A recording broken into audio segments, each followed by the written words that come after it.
اللہ اللہ اس کے سوا کون ہے ہمارا مددگار، اور اس اللہ کو بھلائے بیٹھے، ہم ذکر کو بھلائے بیٹھے، ہم نمازوں کو چھوڑے بیٹھے ہیں، ہم قرآن مجید کو سیکھنے سے غافل بیٹھے ہیں، ہم احکام قرآن پر عمل کرنے سے غافل ہوئے ہیں۔ ماہ رمضان آ رہا ہے لیکن ہمارے پاس اس کی تیاری نہیں ہے، ہم زکات دینے میں بخل کر جاتے ہیں۔ کتنے ایسے مادہ ہیں جنہوں نے پیسے کو دبائے رکھا ہے، غریب بچیاں ہیں ان کی شادیوں کے لیے مشکل ہے لیکن ماداروں نے اپنا پیسہ روک رکھا ہے۔ ایسے بھی ہم نے دیکھا ہے کتنے مسلمان تھے جو کرناٹک سے آئے ہوئے، میں نے ان مسلمانوں کو دیکھا جو شاداب ہوٹل ہے حیدرآباد کے اندر مدینہ بینک کے پاس، وہاں پر کچھ مسلمان کافر سب کے سب جو لوگ وہ کھا لیتے ہیں حلیم وغیرہ کہتے ہیں جو کھاتے پکوان، وہ کھانے کے بعد کچھ بچا کر جو وہیں پر کار کے قریب میں پھینک دیا، تو غریب مسلم خواتین جو کہ برقعے میں ہیں وہ آ کر کچرے کی کنڈی میں سے اٹھا کر وہ کھا رہے ہیں۔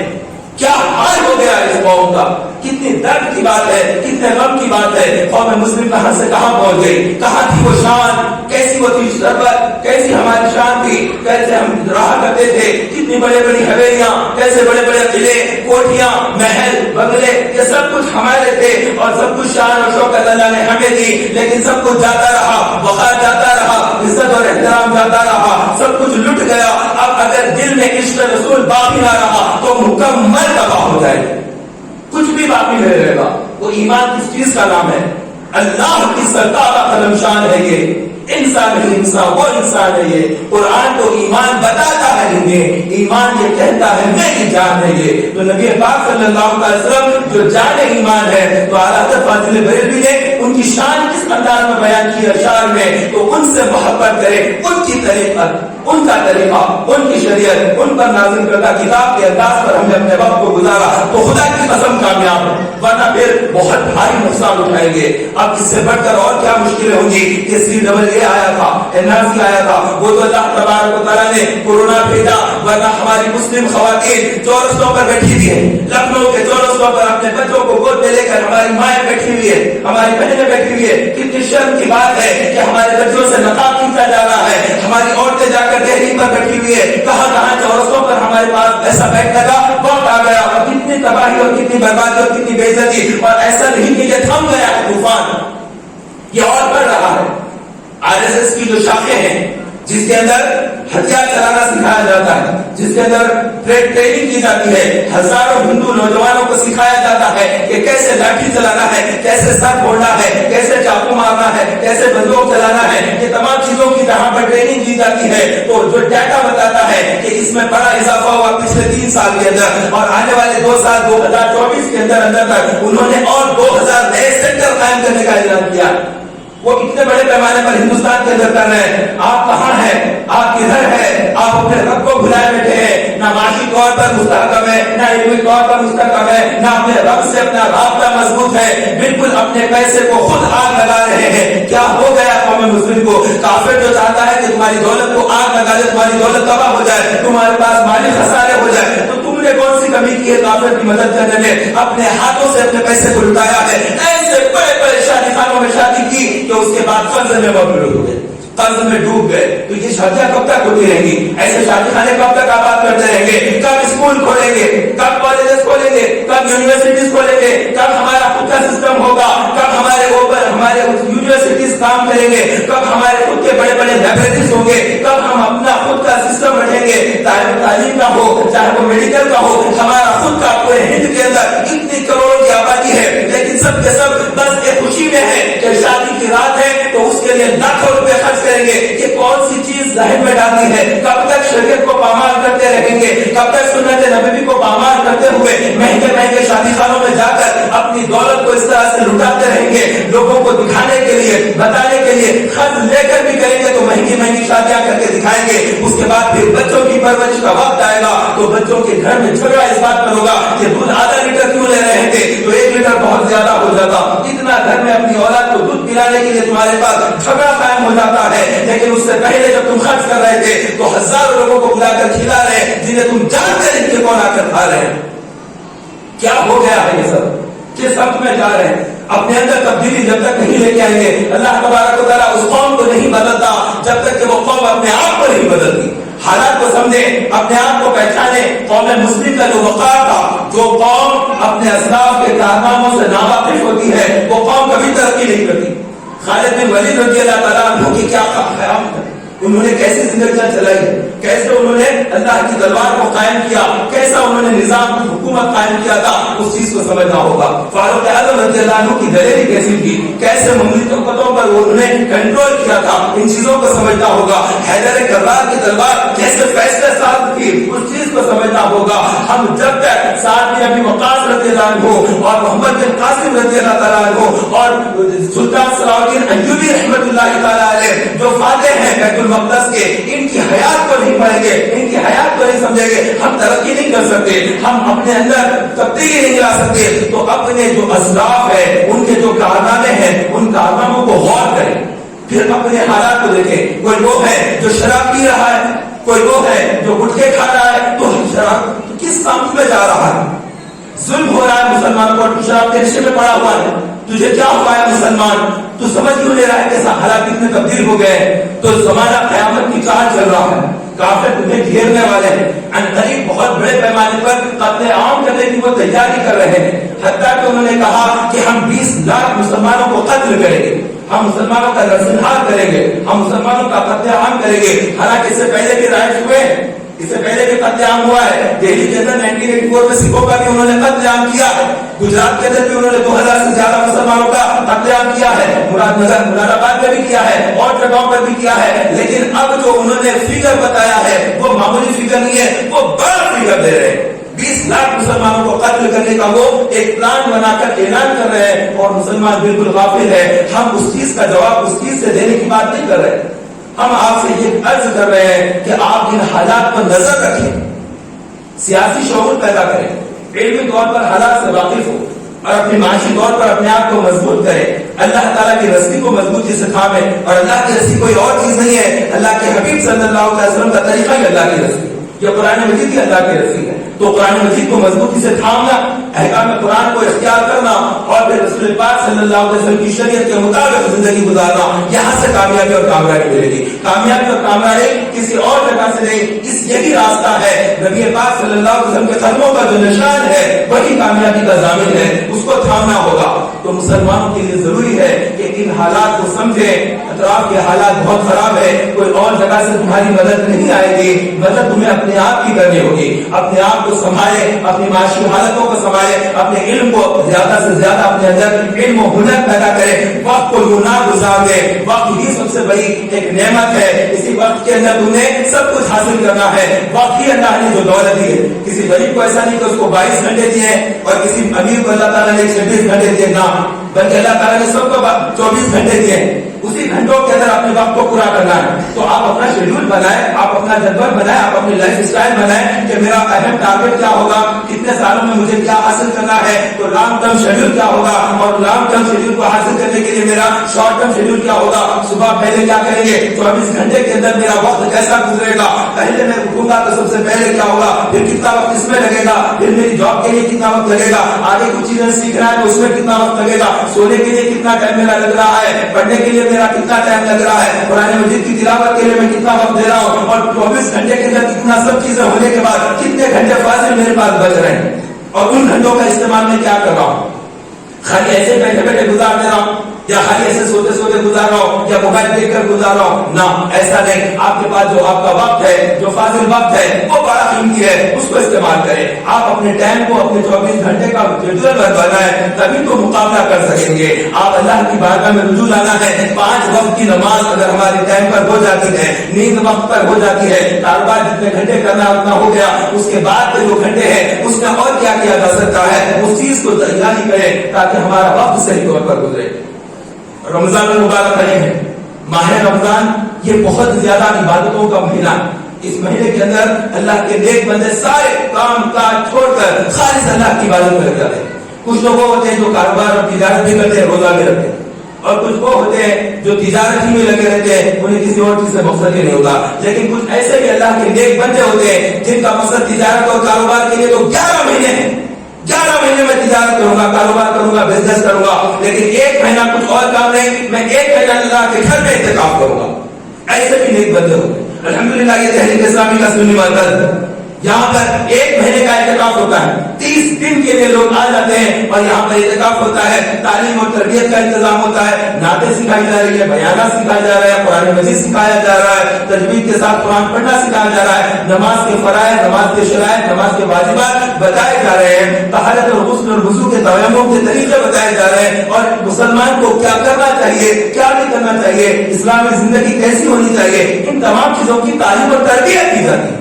تو آپ اپنا ذہن بنائیے کہ ہم اللہ تعالیٰ کی بارگاہ میں کامیاب ہونا ہے تو اس کے لیے ہم صحیح زندگی گزاریں گے، ہم اپنا وقت رائگاں نہیں کریں گے، ہم اپنے ٹائم کو ضائع نہیں کریں گے، ہم غلط کاموں میں اپنا وقت نہیں لگائیں گے، اور ماہ رمضان میں انشاءاللہ تعالیٰ 30 دن کا اعتکاف کریں گے انشاءاللہ۔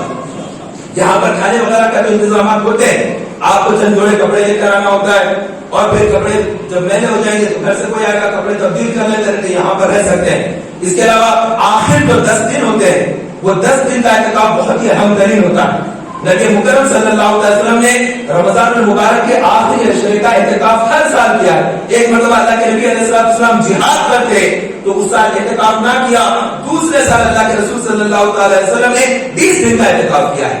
ایک حدیث اس طرح سے، اور مسلم شریف کی حدیث میں کہ اللہ کے نبی علیہ السلام نے ایک دفعہ 30 دن کا اعتکاف کیا ہے۔ تو 30 دن کا اعتکاف کرنا بھی سنت ہے نبی کی، ہر سال 10 دن کا اعتکاف کرنا یہ بھی نبی پاک صلی اللہ علیہ وسلم کی سنت ہے کریمہ۔ تو ان سنتوں پر عمل کرنا، اب نہیں تو پھر کب عمل کریں گے؟ صحت کا دن، یہ جوانی کا جو وقت ہوتا ہے اس میں صحت ہوتی ہے، پھر جیسے بڑھاپا آتا ہے تو آدمی مصروفیت بھی بڑھ جائے گی، مجبوریت بھی بڑھے گی، مصروفیت بھی بڑھے گی، اور جسم بھی اس کا کمزور ہو جائے گا، اس وقت کام کرنا مشکل ہو جائے گا۔ اور اللہ رب العزت کو جوانی کی عبادت پسند ہے، جوانی کی توبہ پسند ہے۔ تو آپ اپنا ذہن بنائیں کہ ہمیں 10 دن کا اعتکاف کرنا ہے۔ تاجدار مدینہ صلی اللہ علیہ وسلم نے ارشاد فرمایا کہ جو بندہ ماہ رمضان کے آخری عشرے کا اعتکاف کر لیا گویا اس نے 2 حج اور 2 عمرے کر لیے۔ اتنا بڑا اجر، اتنا بڑا ثواب اللہ تعالیٰ نے رکھا ہے، تو اس کو لوٹنا ہے، اس کو حاصل کرنا ہے۔ اس کے لیے آپ اپنا خود کا ذہن بنائیں۔ اور ابھی کچھ دن اور 14 دن کچھ باقی رہ گئے، آدھا شعبان گزر گیا، آدھا مہینہ اور باقی ہے۔ اس آدھے مہینے کے اندر آپ تیاری کر لیں کہ مجھے کپڑے سلانا ہے، عید کی شاپنگ کرنا ہے، جو بھی کام کرنا ہے، آخری عشرے میں جو کوئی کام نہیں کرنا ہے اس سے پہلے تمام کاموں کو تکمیل کر لو۔ اپنے والدہ کے لیے کپڑے لانا ہے، بہن بھائیوں کے لانا ہے، بیوی بچوں کا کرنا ہے، اپنا خود کا کرنا ہے، تمام کاموں کو نپٹا دینا ہے۔ یہ تمام کام شعبان کے مہینے میں نپٹا دینا ہے۔ ایسا نہیں کہ رمضان کے مہینے میں جا کر ٹیلر کے پاس کھڑے ہیں، رمضان کے مہینے میں دکان پر کھڑے ہوئے اور لمبی لائن ہے، کپڑا خریداری کر رہے ہیں، جوتا خرید رہے ہیں، یہ تمام چیزوں میں وقت نہیں گزارنا ہے۔ خریداری آپ کے پاس اگر اللہ تعالیٰ نے مال دیا ہے، خرید سکتے ہیں، تو شعبان کے مہینے میں عید کی شاپنگ کلوز کر دیجیے تاکہ آپ کو پھر باہر نکلنے کی ضرورت ہی نہ پڑے۔ رمضان کو عبادت کے لیے صحابہ کرام علیہ رضوان تو ماہ رجب میں تمام معاملات کو پورے کر لیتے، جو لین دین ہوتا ہے لوگوں کا وہ تمام چیزوں کی تکمیل کر لیتے ہیں تاکہ شعبان سے پہلے ہمارے کام پورے مکمل ہو جائے۔ رمضان کے کسی سے کوئی بات نہیں، بس ذکر الہ، اور کچھ کام نہیں، اللہ کا ذکر، بس ذکر، قرآن مجید کی تلاوت، پہلی صف میں مسجد کے اندر بیٹھے رہے اور مسلسل عبادت اور ریاضت کے اندر لگے ہیں، تو وہ لوگ تھے جنہوں نے اپنے گھر بار کو چھوڑ کر مسلسل عبادت کی ہے۔ اللہ کے نبی علیہ السلام نے ارشاد فرمایا اسلام میں رہبانیت نہیں ہے، اسلام میں رہبانیت نہیں ہے۔ جس طرح سے عیسائیوں میں کرسچنوں میں ہوتا ہے کہ پوپ بن جاتے ہیں، سفید کپڑے پہنے ہیں، شادی بیاہ وغیرہ نہیں کریں گے، نہ بیوی نہ بچے نہ شادی نہ بیاہ، کچھ نہیں، صرف اور صرف اللہ کی عبادت کرتے ہوئے وہ چرچوں میں رہتے ہیں جن کو پوپ کہا جاتا ہے، فادر بردر وغیرہ کچھ کہا جاتا ہے۔ تو وہ کام نہیں ہے، اسلام کے اندر رہبانیت نہیں ہے، مگر مسنون اعتکاف، 10 دن کا اعتکاف جس میں بندہ بیوی بچوں سے گھر بار کو سب کو چھوڑ کر ایک اللہ کا ہو کر اپنا سر رکھ دیتا ہے نیاز، اپنا سر نیاز بارگاہ بے نیاز پہ کہ اللہ تبارک تعالیٰ میرا مددگار ہے۔ تو اللہ تبارک تعالیٰ ہم سب کو ان حالات کے اندر اللہ رب العزت سے مضبوط تعلق قائم کرنے کی توفیق عطا فرمائے، آمین بجاہ نبی نبی وصلی اللہ تعالی علیہ وسلم۔